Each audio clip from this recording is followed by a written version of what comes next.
وهذا هو جوهر المقايضة الكبرى اللي طارية حاليا أو اللي طرات في تركيا.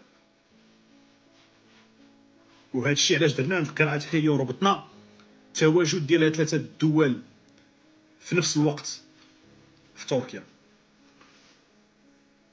لكن الأكيد يعني ندخلوا للمحور الخامس باش ما نطولش بزاف في المحاور. غادي نعطيو واحد القراءة، لأن عفوا نرجع للنقطة ديال واحد المسألة مهمة جدا، لأن الطريقة أو الخلاف اللي طرا بين الإمارات والجزائر، إذا تبعتوا السوشيال ميديا وتبعتوا الإعلام فكتلقى غير السردية الجزائرية، أما السردية الإماراتية ما مطروحاش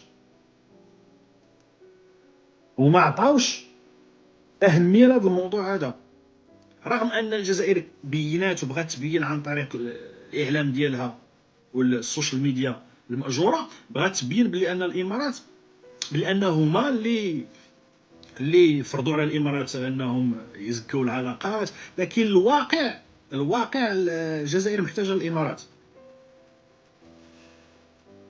لكن لقات راسها في واحد الموقف ما كاينش كيدير باش ترجع. ومع توالي الأحداث تورطات الجزائر، وصلت لواحد النقطة معينة دابا اللي عرفات فيها ما يمكنش غتزيد لقدام كثر عداء الإمارات، لأن هذا الملف تيشكل لها خطر كبير على الوجود ديال النظام بأكمله. دونك الجزائر بطريقة غير مباشرة محتاجة الإمارات، ولكن ما يمكنش غتخرج قدام المواطن ديالها اللي عطيه واحد الصورة ديال أن النظام ما كيتراجعش، النظام مواقف وكذا، هادي ما يمكنش غترجع. دونك خصها تلقى حل، وتركيا هي الحل.